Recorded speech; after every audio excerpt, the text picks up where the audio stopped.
Good evening. Welcome to Expat Insights. I'm your host Raju Mandhyan. Here at Expat Insights, we take external views of internal successes by foreigners, expats and immigrants who have made Philippines their home. We look at the good they do in the Philippines, either in business or society. Today we have a very special guest from Australia, from the country down under, and he's been in this country for nearly 10 years. He's a coach, a teacher, an educator, and he has been teaching rugby to Filipino kids. So our guest tonight, Mr. Coach Matt Cullen. Welcome to Expat Insights, Coach Cullen. Happy to be Cullen, here, Raju. Coach Cullen, yeah. Thanks for having me. So you've been here 10 years.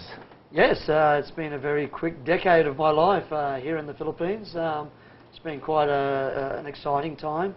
I arrived here in 2000 and I was a PE teacher down at Brent International School. In Laguna. In Laguna, at Mampasan. Yeah. A really wonderful school down there. And I had 7 really fantastic years at Brent International School. I originally came for a 1-year contract to the Philippines. I was on a mission to get to Thailand. I thought I'd previously been working in Korea and had 2 very cold winters up there. And I come from the northern part of Australia, so I decided I need to get back to the warmth. And I thought the north of Australia is warm? It is, yeah. I come from up around Brisbane in Queensland, so it's a tropical environment up there. So 2 cold winters in Korea, and that was about it for me. And I thought I need to get back to a warmer country. And at that time, I was teaching in the international school system. In Australia too? In Australia, I was teaching in a private school situation. So yeah, I spent time in England, Indonesia, and then I ended up in Korea. And yeah, like I said, it was pretty cold. So I decided I was going to find some warmth. And it just so happened that Brent International School had the head of sports position that came up, and wow. They've got great facilities there. And I decided I'd come to the Philippines, and I had previously been down to Boracay and up to Baguio. And that was before 2000? That was before, but that was a holiday. So I'd had a bit of an inkling on what was happening here in the Philippines. Right. And so then I thought, oh, well, I'll come and do a 1 or 2 year contract, and then I'll move on and see what's happening. And here I am 10 years later. So of the 3 things that happened to you 10 years ago, the job at Brent, the warmth in the Philippines, what kept you here between these things? What really stuck you down and said, this is home for you? I really enjoyed when I first arrived at Brent. It was only a new campus. It had great facilities. It's a wonderful staff down there. Of course, Brent's it's an established school here in the Philippines, and I enjoyed the position. I was in a head of sport down there, and I was running the rugby program, and I was involved with the football program as well, but just sport in general. And I found the kids here in the Philippines are really wonderful children to work with. No discipline problems, very happy people. So yeah, I enjoyed the relaxed environment. And then I became involved in the Philippine Rugby Union as well. And I saw an opportunity to develop the sport here in the Philippines at a really basic level back then. And so there was a lot of opportunity here in the Philippines, unlike in established countries such as Singapore, Hong Kong and Australia, where sometimes it can be hard to crack into coaching national teams and starting new programs, because a lot of these programs are in existence. So I thought there was a lot of opportunity here in the Philippines. Yeah. And of course I enjoyed the warm weather and the islands and the diving and everything that goes with living in the Philippines. I understand you have picked up some Visayas. You speak some good Visayas, is that true? My wife comes from the Visayas. She comes from Surigao. Surigao, okay. Surigaoan, and I always remember when I first met her family, and I was married back in 2005, and they explained to me, you need to learn this phrase, and I had to say it, and I rehearsed it over and over before the wedding, and it was Nahi Gugma, Hang Tot Sa Hang Taram. So wait, what was that? It sounds angry. No. It's Nahi Gugma means I will love you. Nahi Gugma. Nahi Gugma. Sanghat Tahangaran means forever and ever. I have no idea what that That is, yeah, classic Visayas, and it's funny, whenever I go down to Cebu or around, I whip out that phrase and everyone has a good laugh at me. I will love you forever and ever, as long as I live. You say this to your wife every day. Does she get angry? Does she get scared? Or does she love you in return? She seems to put up with me somehow, and yeah. I would run away. I would run away. Yes, I can imagine. We've lived in Manila now for the last sort of 6 years, and yeah, we speak more Tagalog than Visayas now. Although I do have regular visits from my family members. Nahi gugma. Hang tot sa hang taran. Hang tot sa hantaran.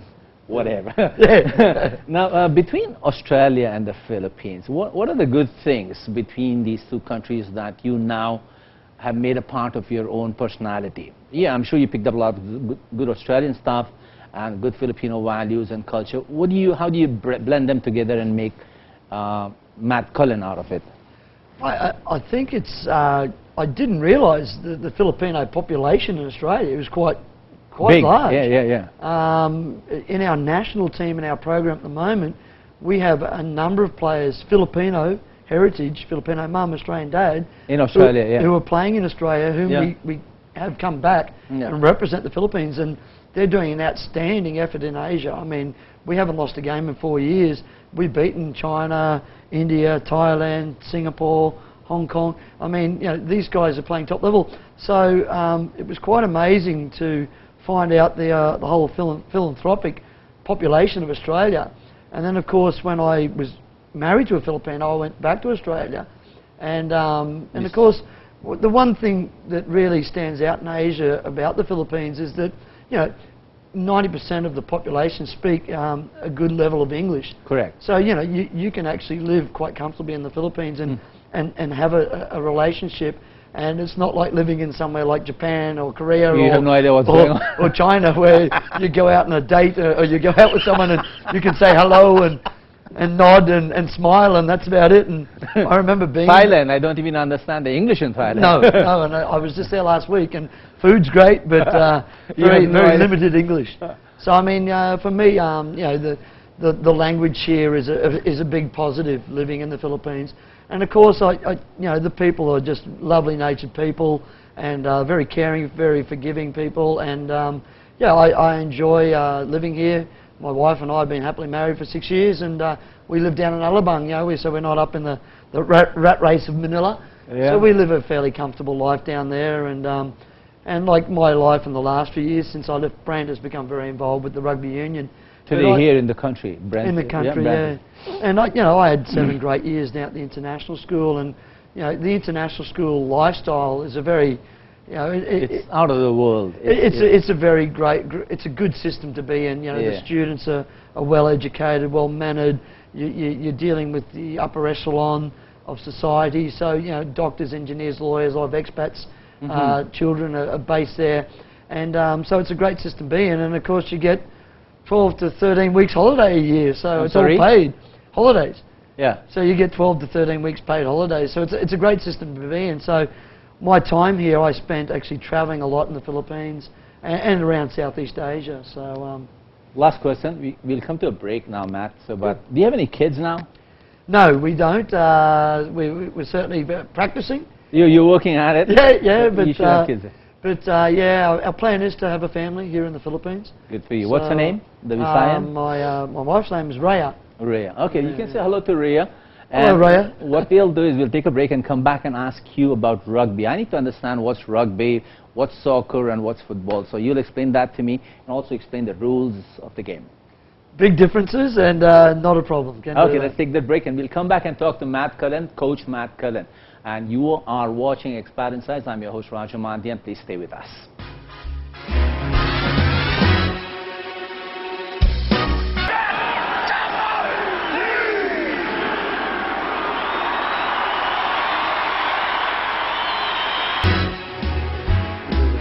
Good evening. Welcome back to Expat Insights. We are talking to Coach Matt Cullen, and we are talking about rugby and the rules and rewards of rugby. Coach Cullen, can you differentiate between rugby, soccer, football, and what have you? Yeah. The three. Are there three or are there more than three? Well, basically, most people compare it to the soccer, football. And soccer is kicking it. Soccer's the round ball. Okay, you kick it. That's football in India and England. That's football, yes. Yeah. And that's basically, you need good skills with your feet. Okay. And you need good fitness.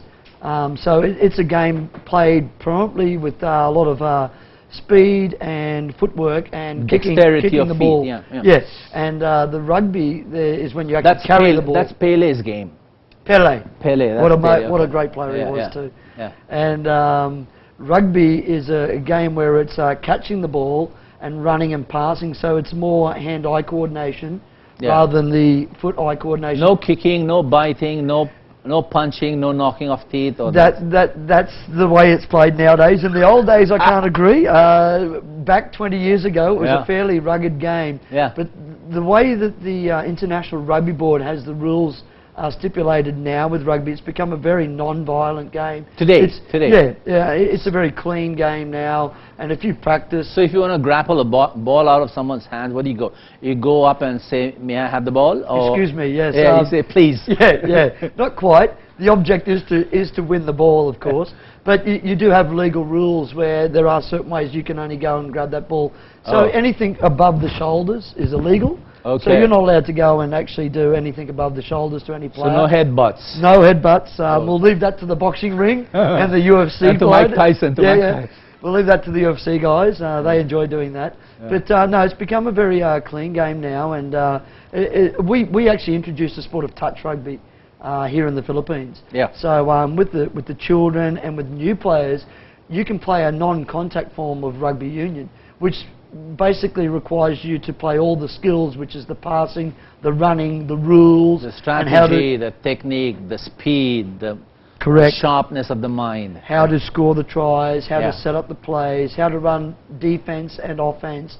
And you can do this with the younger children and the beginners, and you can play touch rugby, which is you run up and you touch the player. And you say, please, pass the ball. Yep. Okay. So that means instead of tackling and actually physically putting someone on the ground, you touch them, and then the play continues until they drop the ball. The difference between rugby in this side of the world and football in America.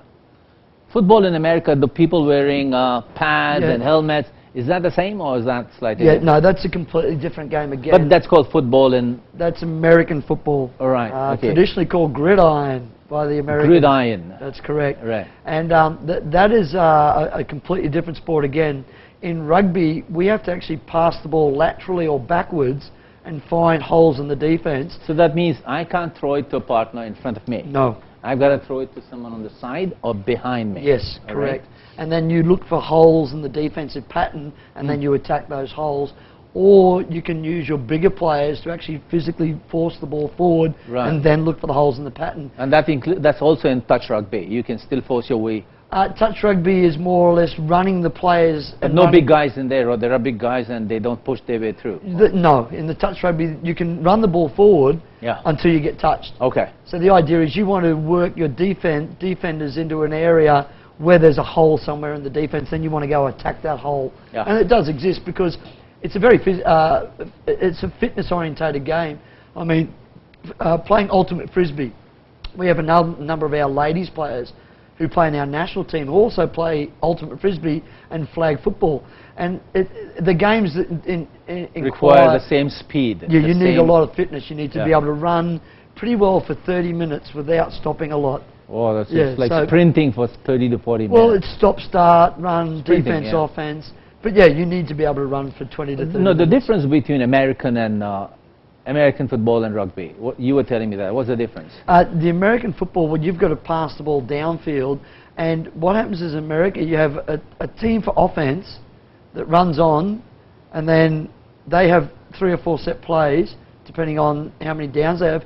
Then they come off, and then they have the defenders go out.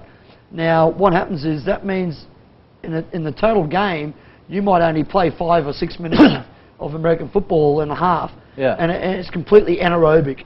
So it's 30 seconds of blitz, power, and execution.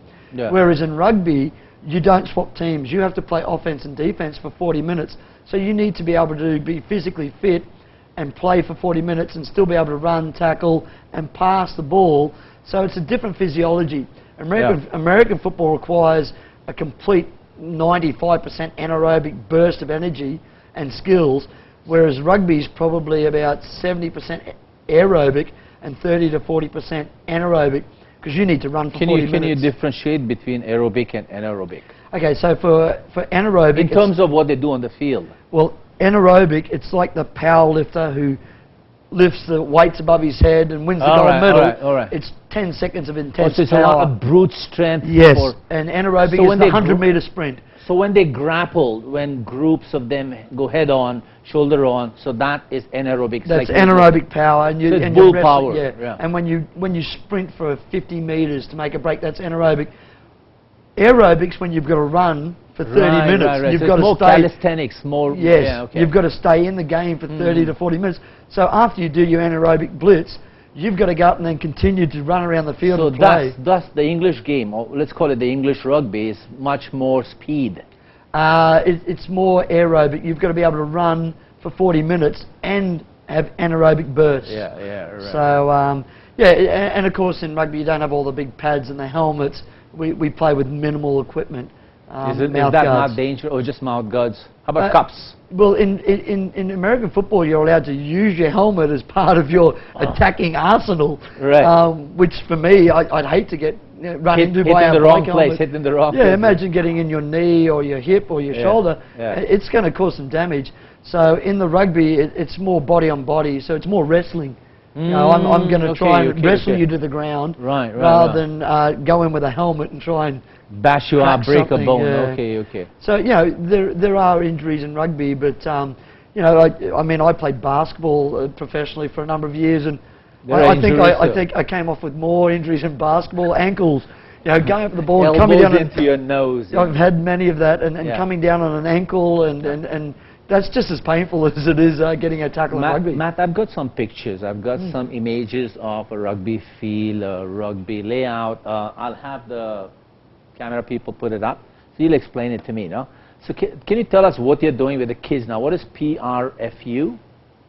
That's the Philippine Rugby Football Union. There's a union and there's something else. There's a league. Is there a difference between? Well, the league is the tournaments we run. Yeah. This is you that in the picture. Sorry. Here I am there, and that's up at the Bahay Bata Foundation Bahay up Bata? in Pampanga. Yeah. And I just took that group of boys on an absolutely amazing trip to England, Bristol, England, for 10 days. Recently. We were there in April, and all those boys there came with me. How many are there? There's about 15 there.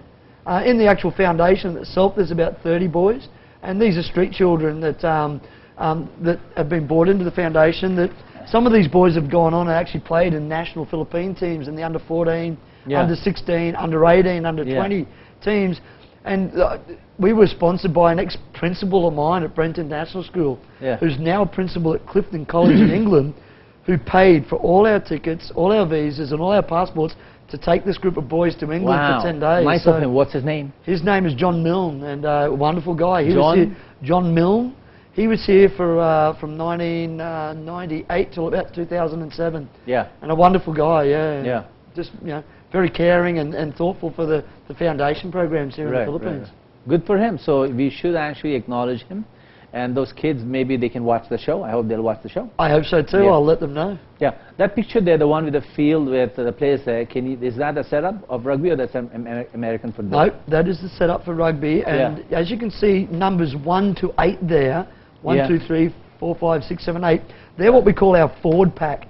And they're usually the bigger, more robust guys that actually do all the grunt work and they're usually and then from 9 out to 15 are the backs, and they're usually the good-looking, fast guys that get all the girls and score all the tries. So historically, the poor old When forwards, did you play? Of course, well, I may look like I'm a forward now in my older age, but I did actually used to play number 10. I was a good-looking young back in my younger days, but you still are. As time's worn on, I'd probably go back into number 2 now, and I'd fit right into that mould.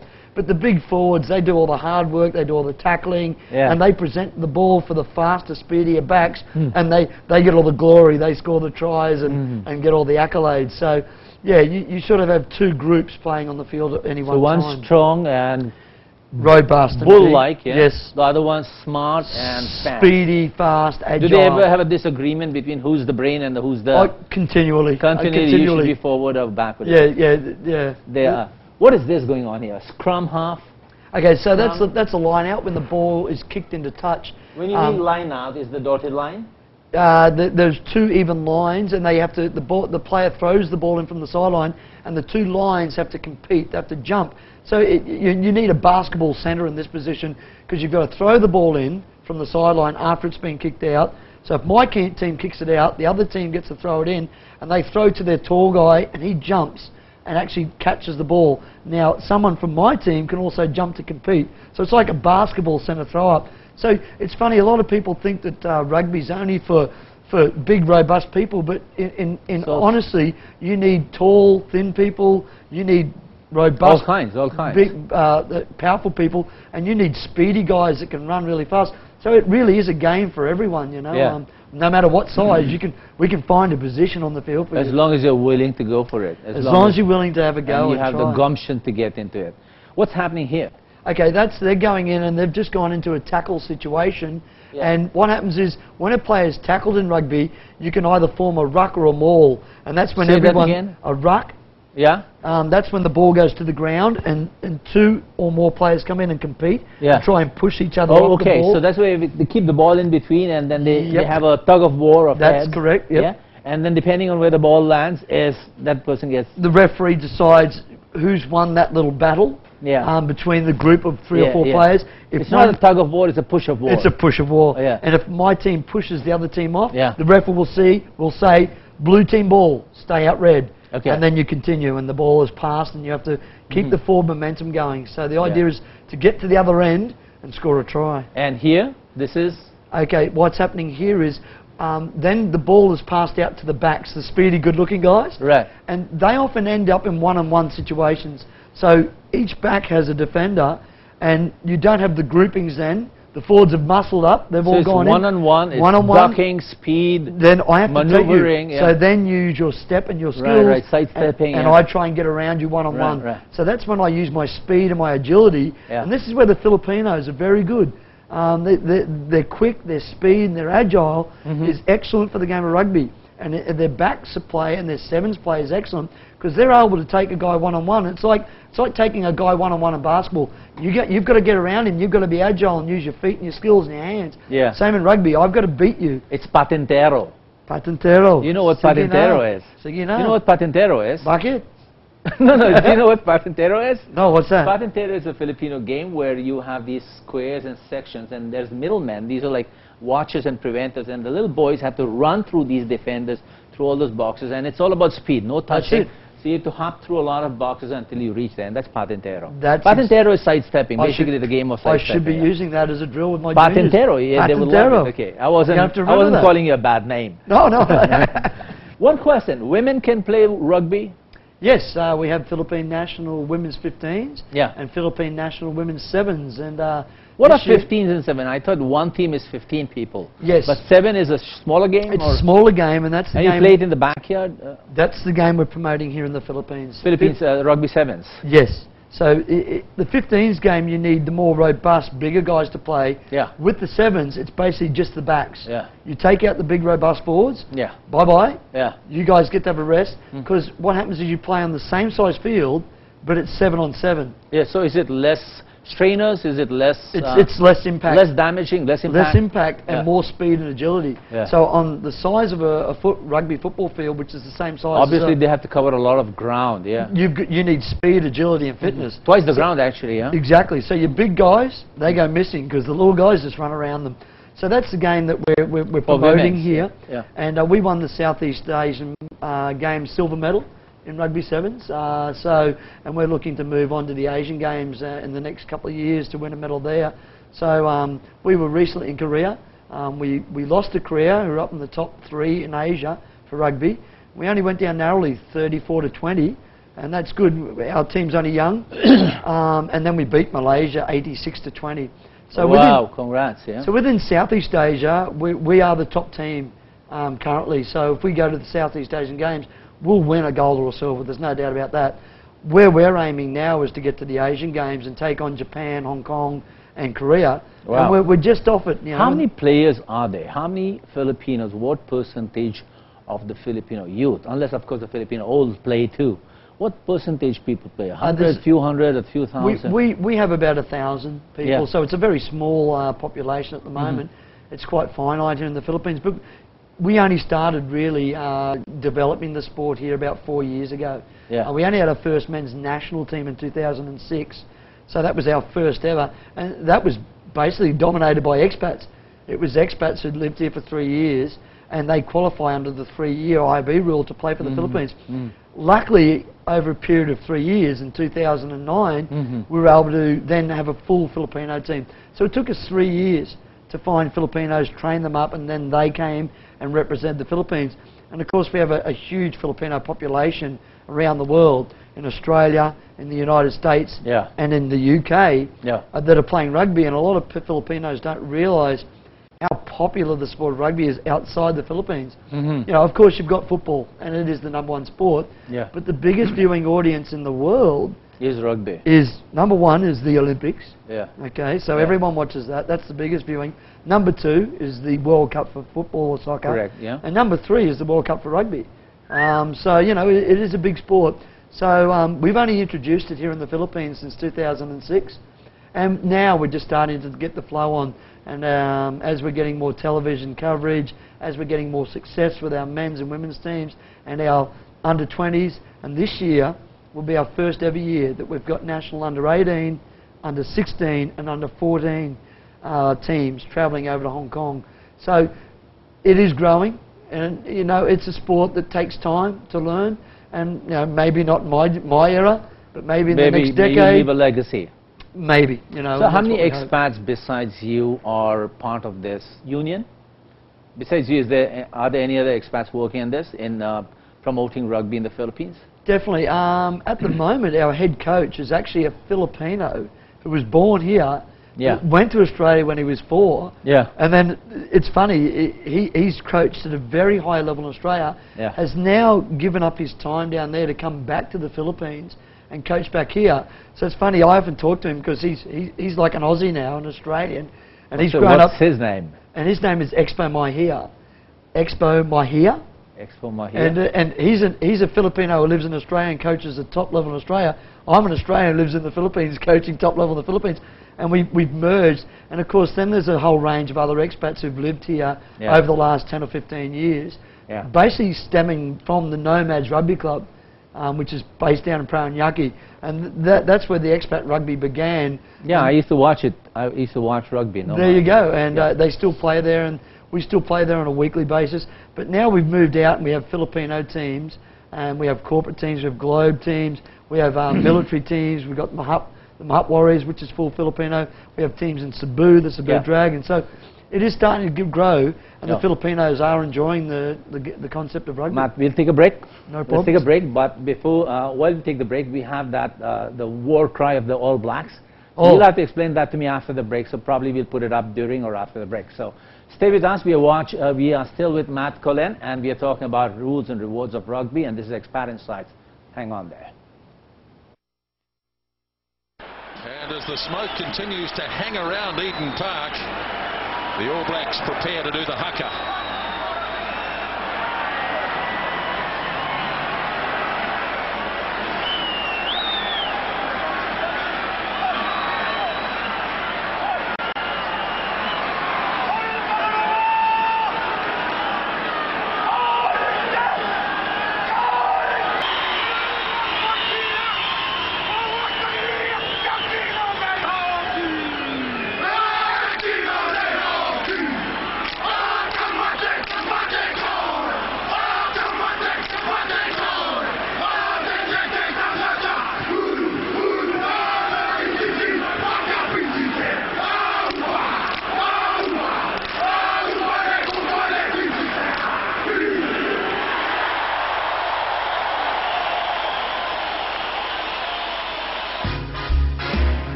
Now called the Extinct Volcano. Welcome back to Expat Insights, and we are with Coach Matt Cullen, who's on the PRFU. And Matt, would you like to explain what that was all about, the screaming, the shouting by All Blacks, and what does it do to rugby players, and how does it affect you or inspire you? Look, that's the world-renowned New Zealand haka. And New Zealand and Fiji and Tonga and Samoa perform their traditional war dances Yeah. And it's quite, it's a nationalistic dance done by the Maoris and now taken on by the New Zealand rugby team, and they do it before every Test match, and it's their form. And traditionally, when they used to go into war or battle, they would perform that particular. These are only Kiwis and Hawaiians.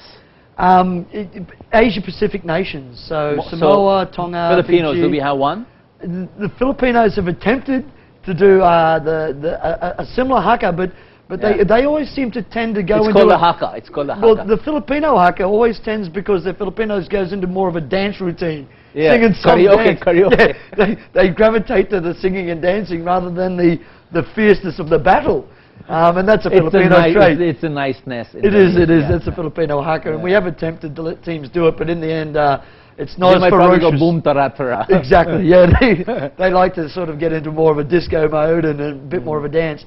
But yeah, no, it can be intimidating for national teams. Yeah, that looks scary. It was, yeah. Australia, New Zealand, England have to stand there and front that before they play them, and it can be an intimidating start to an international test match, because basically they're saying, let's go to war, we're about to do battle, and it really psychs up the national pride of New Zealand, Fiji's, Tonga or Samoa, whoever's doing it, and particularly when Fiji or New Zealand play each other, they both do a war dance, and it's electric. Yeah. All right. What are the long-term plans of PRFU? What do you want to achieve in the Philippines? Look, our mission as a board is to grow the sport here in the Filipinos for Filipinos. Yeah. So, you know, we've had great success in the last 4 years with our national teams, and this has largely to do with the Filipinos who live overseas, who are playing rugby at a very high level, and they pay for their own trips back here, they take their own time off work to come back and represent basically their mother's side of the family. Yeah. And it's amazing when they've come back, they've just absolutely fallen in love with the Philippines, and they're so proud to come back and represent their mother's side of the family and find out their culture and their heritage, and to play the sport they love and play at an international level. You know, our men's national team went 4 years without a loss. You know, we've beaten all the countries in Asia, and we're right up in the top 5 now. And what will it do to the character of the youth on the streets? I think, is it the foundation that you're talking about? Well, you know, we're hoping through the success of these teams that the sport becomes more popular, and we can make it more accessible for the Filipinos here in the Philippines. We currently have a juniors program. We're currently starting schools and universities programs, and you'll see in the next 2 to 3 years our aim is to get it running a universities tournament to build on our schools and juniors programs. And one particular niche that we have concentrated on where we found great success is our foundation programs. We have about 350 orphans come together every month with the international schools, with the clubs, and we're finding some great and amazing little athletes. Where does this happen? We're currently working at the Tuloy Foundation down in Alabang. The Tuloy Foundation. Tuloy? Tuloy. Do they have a sports field? They have a field down there. It's Alabang or beyond Alabang? It's in Alabang. It's not far from Alabang Town Centre. They have about 500 children at this particular foundation. Oh, really? We run programs there 3 afternoons a week where we provide coaching, resources, and whenever the foundations come to our monthly tournaments, our CBRE juniors tournaments, we provide all the transport, their food, we provide their kits. So we're at the Tuloy Foundation in Alabang. We're at 2 foundations in Pampanga, the Bahay Bata Foundation that you saw before. Bahay Banta. The Duyan Ni Maria. Sorry? Duyan Ni Maria Orphanage. Duyan Ni Maria. Yeah, okay. And we most recently have started down at Tondo at Smoky Mountain with the We International program. So, you know, we're reaching out to these communities, and it's a great leveller.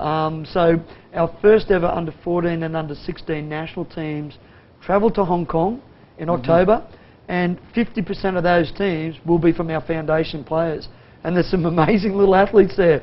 Mate, I'm not joking, I took those boys to England last month, and they beat the 15 boys, the ones that were sponsored by John Mills? They were sponsored by John Mills and Clifton College, and rugby was invented in England.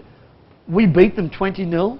Wow. And then we went out and we beat their... 20-0? 20-0, their under-14 team. And then we went out and had a 20-all draw with another big private school in England. Yes. And I'm not joking, I've got 2 or 3 little Manny Pacquiaos in that team. When they get to 18 and 19, these guys, they're ferocious. They're They love firecrackers. it, They're and- firecrackers. Yeah, and they're just excellent little athletes. Matt, you have some sponsors now, no? Yeah. What do you want the community, people watching, how do you want them to help you in the good you're doing? Yeah? And if there's any event that you want to invite them to. So two things before we wrap up the show. Yeah, look, we'd like to thank JML. Bench, drug, bench, JML. Yeah, so JML, our major sponsor. And generic drugs, yeah. Steve Payne is the head of JML. So thanks to him, he's our headline sponsor for 2011. Yeah. Bench also sponsor us, and we'll have the bench calendars coming out of our rugby national men's players and big billboards going little around. Manny Pacquiao's in there running after a ball. Yeah, and they're all looking good. We have Zephyr Communications in Genric. We have HMR Philippines. Right. So we have a range of organisations that we have Globe. We'll also have a corporate team. So we have this is fun. Yeah. So over the last 3 years, through our success, we've had sponsors come on board, and you can contact us at the PRFU website, PRFU? Yep, That's the Philippine Rugby Football Union. Football Union. You call it Philippine Rugby Football Union. Why is that? Why rugby football? Why the combination of words? Yeah, that's just part because of it's rugby football. Yeah, it's rugby football. Okay. It's a usual terminology for rugby. So we have a website. We also have a Facebook page where people can see updated news. Yeah. So if you want to learn more, we also have training for the general people that want to learn So rugby. if I, as a baby boomer, as an aging baby boomer, if I want to pick up rugby, I should come to you? You need to come to Phil Sports Stadium on Monday and Wednesday braces, evenings. With braces? No, you just come in regular sporting gear. Yeah. We'll introduce you to touch rugby, the non-contact version. Yeah. And that's at Phil Sports up there Pasig. at Pasig. Shaw Boulevard, yeah. 6 o'clock Mondays and Wednesdays, and everyone's invited Does to it join cost in. me anything? Doesn't cost you anything. And Doesn't cost me anything? you may have a chance at representing your country if you're a Oh good my athlete. God! Do you have veterans, Indian veterans for a rugby team? we do have some Indian veterans. We played India last year. We played India in You New Delhi. kicked their butt. The Philippines beat them 37-12. So we've been to India and we've challenged India. We've beaten China. So yeah, it's interesting. We have a lot of athletes that have come from different sports who've tried rugby and are now representing the Philippines, and they couldn't quite crack it into their sport, whether it be boxing or sprinting or flag football or ultimate frisbee. This is exciting. They've come into rugby and now they're representing the Philippines and they're going into international competitions. And here we are. We're the Southeast Asian Games, Asian Games. Rugby's an event. And it's an Olympic event now. So if you want to come and try a new sport, you're a good athlete, and you want to try something new and represent the Philippines, there you go. Here's a great opportunity. Matt, Rugby thank football. you for being on Expat Insights. And if there's anything you want to say to your sponsors, your team out there, those kids out there, you have 1 minute on the show. And after this, we're also running the little video that you gave us about the rugby game. So we'll end the show with that. So if there's anything you want to say. Oh, look, great. Thanks to everyone who supported us over the last 4 years. Generic Bench, HMR, Globe this year, and Zephyr. They've been our major sponsors. We're looking to grow the sport here in the Philippines for Filipinos. So if you're interested and you're an athlete and you'd like to represent your country, here's another avenue. Come and find us. It's a great sport. The Filipinos can play it. And if you're playing good level basketball or you're a boxer or you're a sprinter, then we can find a spot for you in our teams. You want to diverse a bit. There's room for you in rugby football. And thanks to the support from the Philippine Rugby Board and all the people out there who are playing the sport now. And look, keep playing and come out and enjoy it. It's a game that the Filipinos can play and can win. We're winning at all levels in women's, men's and under-20s. We're hosting the Asian under-20s tournament here in December. So come and support rugby. It's a game that Filipinos can play and can win. Go Philippines. Sige na. All right, so thank you for watching Expat Insights. Stay with us, watch the video that Matt has given us, and we'll see you next week. Until then, good night and mabuhay. I'm your host Raju Mandhyan, and you have just watched Expat Insights. Bye. Good night. Thanks a lot. Thanks. 101. In this video, we hope to broaden your rugby education. So let's get started. Remember that most of the skills shown here can be honed in the practice mode. Alright, let's take a look at some of the basics of rugby, starting first of all with the rugby pitch itself. The playing surface is 100 metres long, with a try-line at each end of the field and 2 sidelines on either side. Each team has 15 players on the field at the start of a match. These players are broken up into two categories known as forwards and backs. The forwards are the strong men on the front lines who help move your team up the field. They are also the players that pack into scrums and form lineouts. The backs are the sleek, faster running players who perform most of the ball handling, kicking and scoring attempts. The first action of the game is the kick-off. At the start of each half and after a team scores points, there's a kick from the 50-metre line. Players converge on the tackled player to either retain possession of the ball or to try and steal it away from him. This convergence of players is called a ruck. Wherever the ball is positioned on a rugby field, an offside line is created that separates the two teams. The players must remain on their team's side of the line in order to avoid conceding an offside penalty. In the sport of rugby, all passes have to be thrown backwards. Passing in a forward direction is illegal. The referee will call a stop to play and your team will instantly be stripped of possession of the ball. Running, getting tackled and recycling the ball is the most basic way to gain field advantage and get over the other team's try line. There is another way though to move the ball upfield. By kicking the ball, you can gain field position and help take the pressure off a team when they're deep in defence. During general play, the most common kick used is a punt to gain territory. A player would do this by punting the ball up the field and into touch to force a line-out contest. Another attacking type of kick you have at your disposal is the grubber, whereby you kick the ball past the defenders for your running players to chase onto.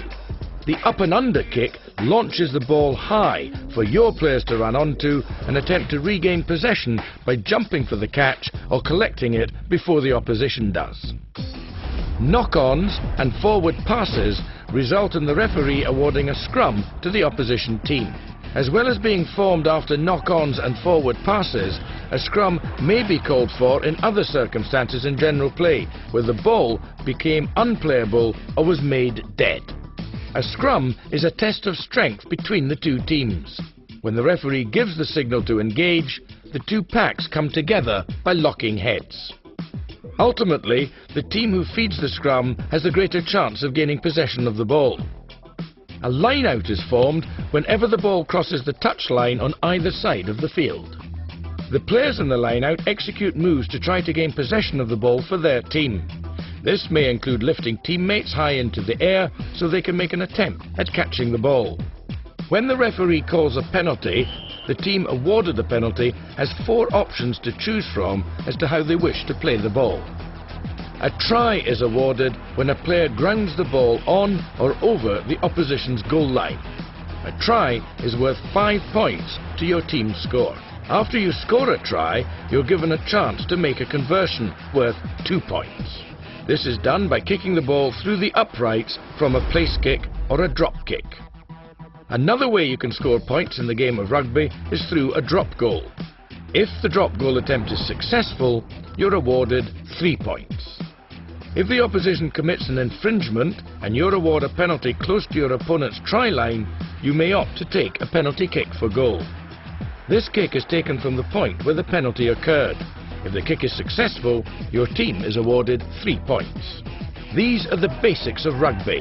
While there is a lot more to learn, this brief introduction should give you the background to excel at Rugby 2005.